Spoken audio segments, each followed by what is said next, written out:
रसूल पाक के साथ उम्मत का वालेहाना रिश्ता है। नबी पाक के साथ वाले हजरत खुबैब को गिरफ्तार कर लिया मक्के वालों ने।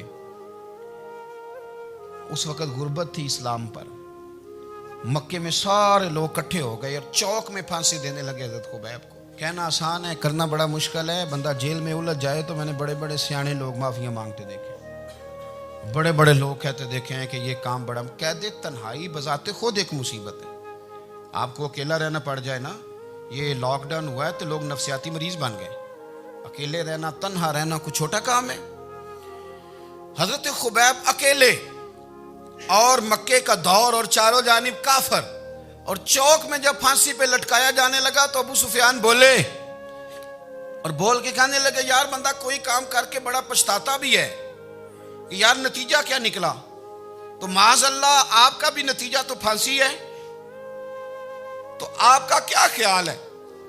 ये आप यकीन करें कि लोग सही सही साथ चलते हैं, थोड़ी सी दुश्वारी उठानी पड़ जाए तो कहते हैं मैं गाड़ी ठीक था, पर इन्हीं पत्थरों पे चल के अगर आ सको तो आओ। मेरे घर के रास्ते में कोई कहकशा नहीं है। लोग ना मीठा मीठा खाना चाहते हैं, थोड़ा कड़वा आ जाए तो मुसीबत बन जाती है। कहते हैं सारे ही फलाने से प्यार करेंगे तो मैं करूँगा, सारे मुखालफत भी करेंगे तो हम इंशाल्लाह प्यार ही करेंगे। ये क्या बात हुई कि हम जमाने का रंग देख के चलेंगे। अब बाद लोग पछता रहे होते। हजरत खुबैब से कहा अबू सुफियान ने, अभी कलमा नहीं पढ़ते थे, कहने लगे तू इस वक्त फांसी पर लटक रहा है और तेरे नबी मदीने में और आराम में, और उनके सहाबा आराम में, अहले बैत घर में। तेरे ज़हन में अगर इस वक्त ये बात हो कि इस वक्त तेरी जगह पे वो होते माज़अल्लाह, तो फिर क्या होता। मजमा गैरों का, इलाका गैरों का। ये टाइम आया था अब नारा रिसालत लगाने का। अब टाइम आया हजरत खुबैब ने नारा रिसालत लगाना है, पर लगाना किस तरह है कि काफिर याद रखें। हजरत खुबैब से कहने लगे अगर तेरी जगह हुजूर होते तो फिर तेरा क्या ख्याल है माज़अल्लाह। तो हजरत खुबैब कहने लगे तुम अभी भी नहीं समझे। ठीक है मैं मक्के में अकेला हूँ, सारे लोग मदीने में हैं, पर मैं पछता नहीं रहा, मैं तो फख्र कर रहा हूँ। मैं फख्र कर रहा हूँ इसलिए कि चोरी करके जान नहीं दे रहा, मदीने वाले की इज्जत पे जान दे रहा हूँ। मैं फख्र कर रहा हूँ। फरमाया सुन, तू कहता है तेरी जगह हुजूर होते और तुम उन्हें यहाँ माज़अल्लाह फांसी पे लटकाते। फरमाया सुन, मैं तो ये भी पसंद नहीं करता कि मैं घर में बैठा हूँ और मेरे नबी को हल्का सा कांटा भी चुभ जाए। हमारा अपने नबी से मोहब्बत का रिश्ता है। एक कांटा भी हुजूर के कदम मुबारक में चुभे हमें बर्दाश्त।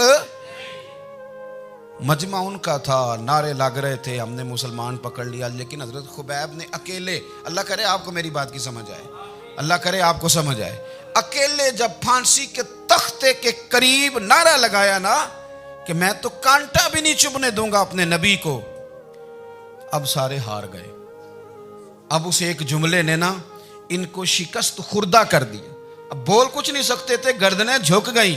और जब सन्नाटा छाया तो अबू सुफियान साथ वाले से कहने लगा बाकी सारी बातें अपनी जगह पर हैं, पर असहाबे मोहम्मद से प्यार तो बड़ा ही करते हैं ना। और वो कच्चा रंग ललारी वाला जेड़ा चढ़दा ते लैंदा रहिंदा, ए इश्क तेरे दा रंग मोहम्मद चढ़ जाए फेर नहीं लैंदा। कहा यार प्यार तो ये करते हैं ना, इसमें कुछ शक वाली बात। इस प्यार से काफिर डरता है।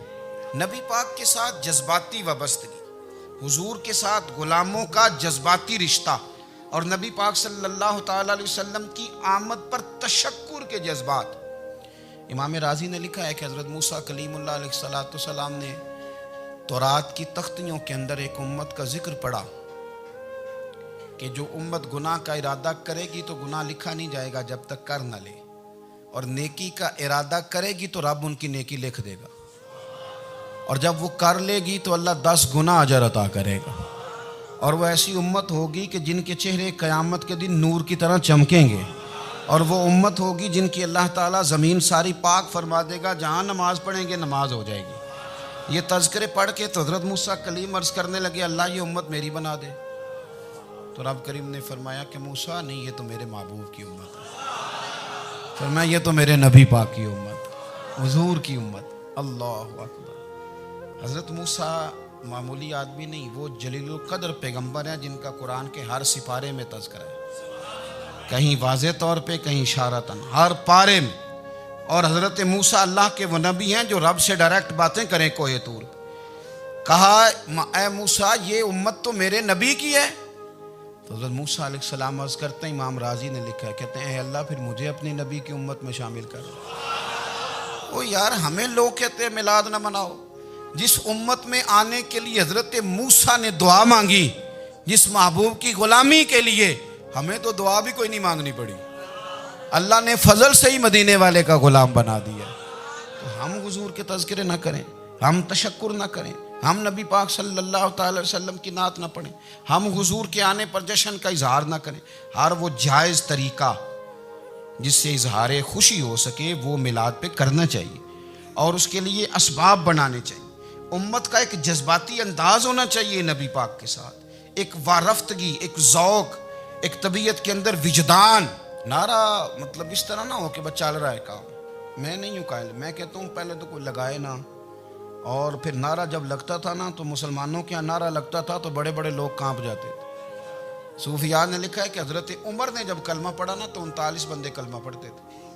तो नबी पाक ने रात को दुआ मांगी, ऐ अल्लाह उमर को मुसलमान करके इस्लाम को इज़्ज़त दे। हज़रत उमर सवेरे आ गए, मुझमें वो तफसील में नहीं जाता, बात लंबी। हज़रत उमर जब आए ना और उन्होंने आते जब कहा ना कि मैं कलमा पढ़ने आया हूँ, तो हुजूर इतने राज़ी हुए कि नबी पाक ने कहा अल्लाहु अकबर। तो सहाबा ने नारे लगाए अल्लाहु अकबर, अल्लाहु अकबर।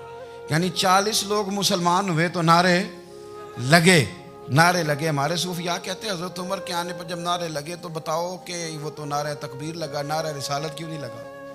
तो कहते हैं गोया हमें हुजूर ने ये समझाया है, हुजूर के इशारों ने समझाया है कि मैं अब अपने नारे खुद तो नहीं ना लगाऊंगा। मैंने तो अल्लाहु अकबर कह दिया, उमर आ गया है, मेरे नारे लगाता रहेगा। अब नारे लगेंगे। हज़रत उमर ने पहले दिन ही कहा कि हुजूर आप सच्चे रसूल हैं तो छुप छुप के नमाज क्यों पढ़े? शुरू हो गए नारे, हुजूर आप सच्चे हैं तो छुप छुप के नमाज का क्या माना हो? तो हुजूर ने फरमाया तेरा क्या इरादा? कि हुजूर सारे नहीं, एक मैं, एक अमीर हमजा, एक लाइन के आगे वो लग जाए, एक के आगे मैं लग जाऊं, और बाकी मुसलमान जितने हैं कुल 40 थे, पीछे 18 19 बचेंगे, तो एक लाइन में वो हो जाए, एक में आगे, एक में अमीर हमजा हो, एक में मैं हूं। तो देख लेते हैं ये हमें नमाज कैसे नहीं पढ़ने देते।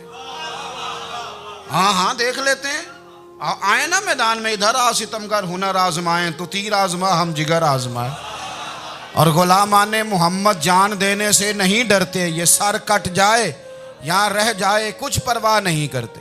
फरमाया भी पता चल जाता है ना, एक लाइन में हज़रत अमीर हमजा हो गए, एक में हज़रत उमर हो गए। पहले ये मारते थे जो हरम शरीफ में मुसलमानों के तरीके पे नमाज पढ़ता था। ये जुलूसों की बड़ी बरकत है, अंदर बैठे रहे ना चुप करके, निकल जाएं तो पता कुछ भी नहीं चलता। जब निकलते हैं ना लोग कहते हैं जुलूस क्या माना है, तो मैं बताता हूँ ना जुलूस का माना क्या है। हज़रत उमर ने बाहर निकले, 2 लाइनों का जुलूस, लंबा भी कोई नहीं, बंदे भी 40, और जनाब फारूक आजम बाहर निकले तो उमर का नारा, उमर का। हजरत उमर ने यूं करके आस्तीनें बाजू की चढ़ा ली और अपने गले में जो उनके रुमाल था ना उसको यूं सीने पे बांधा, और इस हाथ में तलवार थी तो यूं करके बाहर लहराई। कहने लगे ओ मक्के के काफिरो इधर आओ मेरे सामने।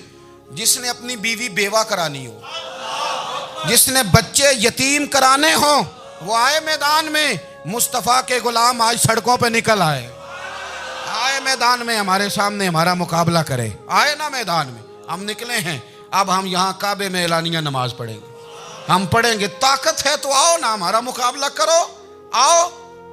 कुफर बजाते खुद बहुत बड़ा झूठ है, और झूठ के पैर बस 2 बंदे निकले तलवारें लेके आगे आगे। तो फिर हज़रत उमर ने एलानिया नमाज पढ़वाई खाना काबा। तो मेरे भाई रसूलुल्लाह सल्लल्लाहु अलैहि वसल्लम के गुलाम तो जब नारा लगाते थे तो हो ही कमाल जाता था। फिर बरेली के इमाम बोले, कहने लगे पेश हक मुजदा शफात का सुनाते जाएंगे। हुजूर क़यामत के दिन आगे आगे ना, हमारे आगे आगे खुशखबरी देंगे, कहेंगे तुम फिक्र ना करो, आ जाओ मैं तुम्हें बख्शवाता हूँ, मैं तुम्हारी सिफारिश, आ जाओ पीछे पीछे। हुजूर न पेश हक मुजदा शफात का सुनाते जाएंगे। यकीन करें बरेली के इमाम को भी बड़ा ही रंग आता है बयान करने का। कहने लगे आप रोते जाएंगे। अल्लाह को मनाना है ना हुजूर ने। कहते हैं पेश हक मुजदा शफात का सुनाते जाएंगे, आप रोते जाएंगे, पर हमको हंसाते जाएंगे। बागे जन्नत में मुहम्मद मुस्कुराते जाएंगे, फूल रहमत के गिरेंगे, हम उठाते जाएंगे। और हश्र में होगा हमारा दाखिला इस शान से हम या रसूल अल्लाह का नारा लगाते जाए, हम या रसूल अल्लाह का नारा। इमाम राजी कहते हैं हुजूर ने एक रुक्का पकड़ा छोटा सा, एक बंदे को लोग दोज़ख में लेके जा रहे हैं। अच्छा मुझे एक बात बताओ, फैसला पहले हो गया है, अल्लाह के सामने हुआ है और फैसला हो गया और तय हो गया कि दोज़ख में जाना है। वो करीब पहुंच गए दोज़ख के, तो हुजूर ने देख लिया। और बताया किसने? हजरत आदम ने। हजरत आदम कहने लगे हुजूर वो आपके गुलाम को दोज़ख में ले जा रहे हैं। नबी पाक आगे गए, क्या पढ़ते हैं हमारे भाई, हुजूर ने मुझे उनसे छुड़ा के छोड़ दिया। नबी पाक सल्लल्लाहु अलैहि वसल्लम आगे गए, फरमाया इधर आओ, कहाँ लेके जा रहे हो? अल्लाह के सामने फैसला हुआ है ना, फरिश्तों ने किया है ना। फरिश्ते को किसी से बददियानती तो नहीं ना करते, फरिश्तों ने जो किया ठीक किया है ना। क्यों लेके जा रहे हो? सोने गुनाह ज्यादा है, नेकियां थोड़ी हैं। फरमाया मेरे सामने तोलो। किसी फरिश्ते ने नहीं कहा कि सोने माज़अल्लाह हमको बेईमान है, हमारी कोई इससे जिद चल साडा को बनना सन जाए दे नाल। भाई मेरा मतलब है सही तोला है, फैसला है, फरमाया दोबारा तोलो। गोया रब भी फरमाता है जैसे मेरा महबूब कहता है वैसे ही कर। और कोई नहीं, दोबारा तोल लो, कोई हर्ज नहीं, तोलो ना दोबारा। फरिश्ते दोबारा आएंगे, उन्होंने दोबारा तोला, एक पलड़े में नेकियां एक पलड़े में गुनाह। अब वो गुनाह फिर ज्यादा निकले तो नबी पाक ने ना जेब से इतना सा रुक्का निकाला। रुके का भी कोई वजन होता है, वो हुजूर ने नेकियों के पलड़े में रख दिया, नेकियां बढ़ गई, फरिश्ते भी चुप कर गए। चलो भाई जन्नत में।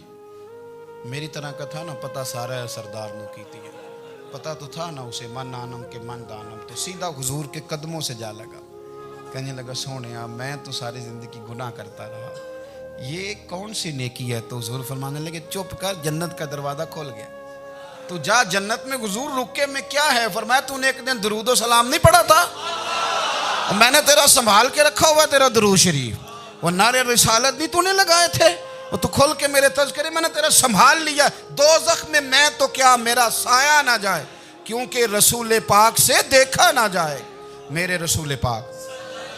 सर और मेरी बात सुनो, मैं भी आपको खाना नहीं खिलाता, लंगर मेरे संगी खिलाते हैं, मेरे दोस्त आपको खाना पेश करते हैं। हर जगह आप जाते हैं तो वहाँ कुछ लोगों की ड्यूटी होती है, लेकिन तिरमिज़ी शरीफ सियासता की हदीस है, हज़रत अनस ने पूछा था हुजूर क़यामत में कहाँ मिलेंगे? फरमाया हौज़े कौसर पे। हुजूर वहाँ अंस पानी पिलाएंगे कि बिलाल पिलाएंगे कि सुहेब पिलाएंगे? फरमाया नहीं, उम्मत प्यासी आएगी तो मैं अपने दस्ते मुबारक से पानी पिलाऊं। हुजूर वहाँ ना मिले तो फरमाया पुल सिरात पे आना, उम्मत गुजरेगी तो मैं रब्बे सल्लिम की दुआएं करूँगा। तो आला हज़रत फरमाते हैं जब हुजूर दुआ कर रहे हैं तो डरने की ज़रूरत क्या है? खुदा की रज़ा चाहते हैं दो आलम, खुदा चाहता है रज़ाए मोहम्मद, रज़ा अब पुल से वज्द करते गुजरी कि है रब्बे सल्लिम दुआए मोहम्मद सल्लल्लाहु। तो हुजूर वहाँ मुलाकात ना हुई तो फिर इस हदीस को भी ये हदीस मजबूत कर देगी। हुजूर फरमाने लगे फिर मिज़ान अमल पे आ जाना, उम्मत के अमल तोल रहे होंगे और मैं कामयाबी की दुआएं मांग रहा हूँगा। तो जिसके लिए हुजूर दुआ मांगेंगे नाकाम होगा, नाकाम होगा। अपने बच्चों को हुजूर की मोहब्बत सिखाएं, नबी पाक सल्लल्लाहु अलैहि वसल्लम की ग़ुलामी करें। आपका रिश्ता नबी पाक के साथ मजबूत होना चाहिए, आपके ताल्लुकात हुजूर के साथ मजबूत होने चाहिए। और आपने दाएं बाएं नहीं देखना कि प्रोपेगेंडा क्या है, लोग क्या कह रहे हैं। लोगों को देख के जो लोग रास्ता बनाते हैं वो पीछे रह जाते हैं। आपने ये देखना है कि मेरा हुजूर से निस्बत का ताल्लुक मजबूत है, कोई किधर जा रहा है इससे हमें कोई ताल्लुक। इस वक्त आलमी हालात क्या हैं, कौमी हालात क्या हैं, मुआशी हालात क्या हैं, जर्नलिस्ट क्या कह रहे हैं फलाने के, हमें इससे गरज नहीं है। हमें तो इतना पता है कि हमने अपने नबी को राज़ी करना है। तो इसलिए खूबसूरत महाफिल का जिक्र करें, खूबसूरत दुरूद शरीफ पढ़ें।